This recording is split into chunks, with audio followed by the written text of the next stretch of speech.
సావిత్రమ్మ పోయింది 81లో ఆవిడికి పోయేటప్పటికి 52 ఇయర్స్ ఆవిడికి. సూపర్గా తీశారు ఆవిడ్ని. పాసమల్లర్ అదే రక్త సంబంధం ఏదో ఉంది కదా, అది తమిళ్లో శివాజీ గణేశన్ యాక్ట్ చేసినాం. నేను ఉన్నాను కదండి. పెద్ద ఆవిడ ఎవరిని ఓన్ సిస్టర్ను కూడా తీయరండి, అంత బాగా ఆవిడ్ని తీర్చింది. వాళ్ళిద్దరూ అంత బాగున్నారు.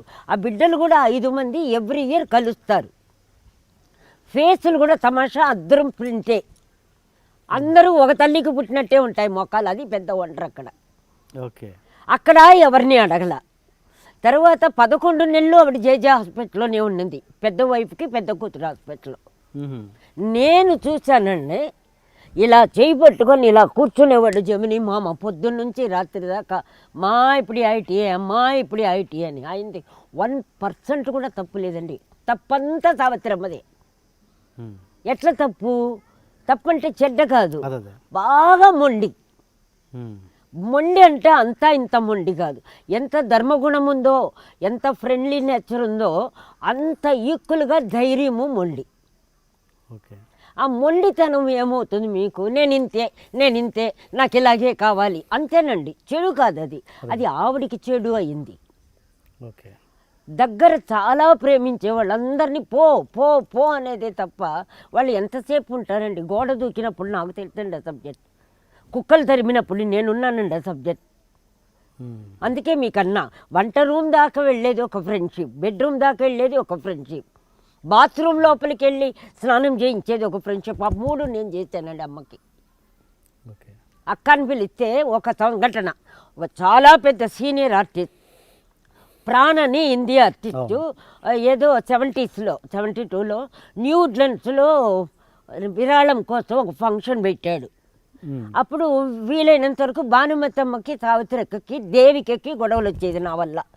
నాతో రావాలి అట్లా పెట్టు ఆ ఒక సీజను. అందుకని ఎక్కువ ఇక్కడ వచ్చేదాన్ని. అక్క కూడా ఫంక్షన్లో చూస్తే మాట్లాడేవాళ్ళు కాదు. దాంట్లో సీనియర్ హీరోయిన్ ఒక అమ్మ అన్న, ఏంటి అమ్మని పిలుస్తావు అనింది. పక్కనే వెంటనే అమ్మ సావిత్రక్క, అప్పటి వరకు అక్క, సిగ్గులేదు నీకు, పోయి దాన్ని అమ్మానంటూ నన్ను వెళ్ళానమ్మా అనింది. అప్పటి నుంచి ఇంకా ఆవిడని వదలడం మానేశానండి. అంటే సంఘటనలు. అప్పుడే ఆవిడ ఏలం వేస్తున్నాడు ఒక మామూలు గంధం దండ, ఎవరు ప్రాణు, దాన్ని మైలాపూర్ ఇల్లు రాసిచ్చిందండి. మైలాపూర్ ఇల్లు రాసిచ్చింది. మైలాపూర్ అని ఒక ఏరియా. మరి ఇది ఎమోషనలా మొండితనమా? మరి జమిని వద్దనలేదే. జమిని వల్లేనండి అమ్మకు లైఫ్. జమిని మామ వల్లే. ఆయన ప్రేమించినంత ఎవరూ ప్రేమించాల.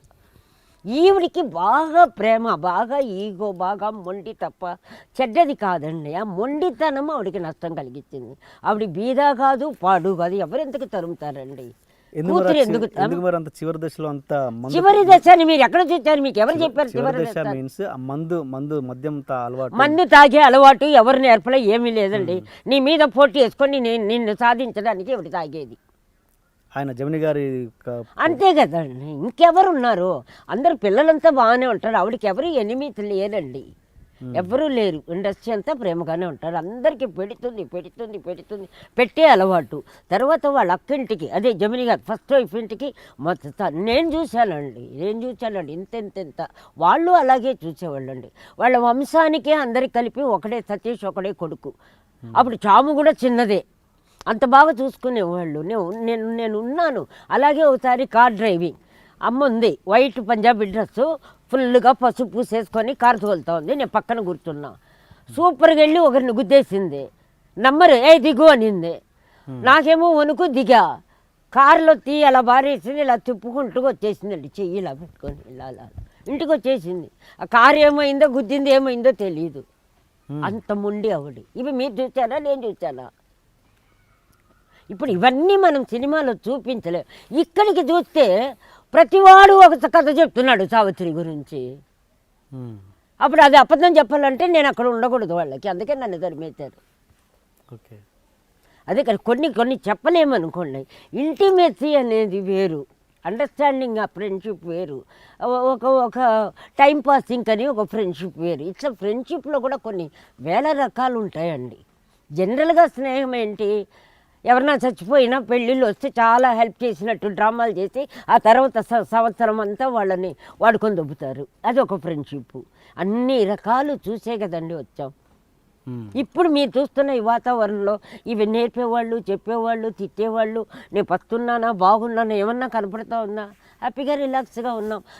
ఇది ప్రాప్తం, మనం కొనుక్కుంటే వచ్చేది కాదండి. అందుకని ఈ ఫిలాసఫీ సావిత్రి అమ్మది ఒకటి మాత్రం మహానటి ఇచ్చారు, ఆయనకి అది ప్లస్, ఓన్లీ ప్రొడ్యూసర్కి ప్లస్. ఆర్టిస్టులు కూడా పెద్ద ప్లస్ అని నేను అనుకోనండి. ఎందుకంటే ఓవర్ ఇమేజ్ వచ్చేసిందంటే ఆ తర్వాత అంతకంటే బెటర్ క్యారెక్టర్ వచ్చినా కూడా వాళ్ళు దాన్నే కంపేర్ చేస్తారు. ఎవరు? కీర్తి సురేష్ గురించి. ఎవరు పేర్లు వద్దండి, మీరు ఎందుకు పేర్లు అవుతారు? అర్థమైపోయింది, అందుకని అదే అర్థమైతే మీరు మనసులో పెట్టుకొని మీరు సపరేట్గా చెప్పుకోండి, నా నోటితో నుంచి ఎందుకు. ఎనీ ఆర్టిస్ట్, మా దేవదాస్ టైంలో కూడా మా నాగేశ్వరరావు గారికి చాలా కాలం పట్టింది, ఎందుకంటే ఆ క్యారెక్టర్ అంత గొప్పది. అవునవును. మళ్ళీ ఆయనే చేస్తే రాదనేది ఆయనే 1,00,000 సార్లు చెప్పాడు. ఒక అన్మెచ్యూర్డ్గా ఉన్నప్పుడు, కొత్తగా ఉన్నప్పుడు నిజంగా భయపడి ఆ ఇన్నసెంట్గా మనం తెలియక చేసేస్తాం. తర్వాత చేసేటప్పుడు కాన్షియస్గా చేస్తాం. అవును. మనం చేస్తున్నామని చేసేటప్పటికి భావాలు మారిపోతాయి. దీంట్లో ఈ అమ్మాయి చేసింది కంటే కూడా అమ్మాయిని మోల్డ్ చేసింది చాలా గొప్పగా చేశారు, అందరు చెప్పడం, ఫోటోలు, అది గొప్ప. బట్ ఆర్టిస్ట్గా క్యారెక్టర్ ఏమిటి, నెక్స్ట్ పిక్చర్లో ఆవిడ వేషం ఏంటి? అవును, ఆ డేంజర్ అయితే ఉంటుంది. మీకు అర్థం కాల. అప్పుడు ఏమవుతుంది, మీకు మైనస్ అవుతుంది. మీరు ఒకవేళ ఏమిచ్చినా ఇప్పుడు ఆ పిల్ల ఫ్రాక్ వేసినా కూడా మైనస్ అయిపోతుంది. అదే ఎందుకంటే నీ వల్ల అమెరికాలోనే చీరలు కట్టుకున్నట్టు ఏదో యాడ్లు చూశారు టీవీలో. ఇప్పుడు నువ్వేం డ్రెస్ వేస్తావు? ఇంకా ఇదే పూలు ఇదే జడేసుకోకపోతే నేను చూడరు. చూడనంటే కొద్ది టైం పడుతుంది. అంటే ఆ పిక్చర్ సక్సెస్ అవుతే నీకు మించి అప్పుడు నువ్వు సక్సెస్ అవుతావు. ఈ ప్రాబ్లం చాలా ఉంది కదా ఇప్పుడు. రైక్ అదే నేను అది రివ్యూలో అదే చెప్పాను, శంకరాభరణంగా తర్వాత సోమయాజులు గారికి ఎలాంటి ప్రాబ్లం అయిందో. మా పిక్చర్ అప్పుడు మొత్తం పోయింది కదా అప్పులప్పారావులో, ఇలా మూసుకొని పోయి తాగేసి వస్తాడు. అంటే నేను అప్పుడే చెప్పాను షూటింగ్లో, మీ పని అయిపోయిందన్న, అమ్మ మొత్తం పోయింది అన్నాడు, కెరియరే పోయింది. శంకరాచార్యని పోయి అప్పులప్పారావులో దొంగ తాగుడు గాను ఒక బ్రోతల ఇంటికి వెళ్ళి వచ్చినట్టు చూపిస్తే ఎట్లా? ఏమంటే అంటే ఎంత ప్రభావం ఉంది ఆర్టిస్టులది పబ్లిక్లో అని చెప్పడానికి మీకు చెప్పా.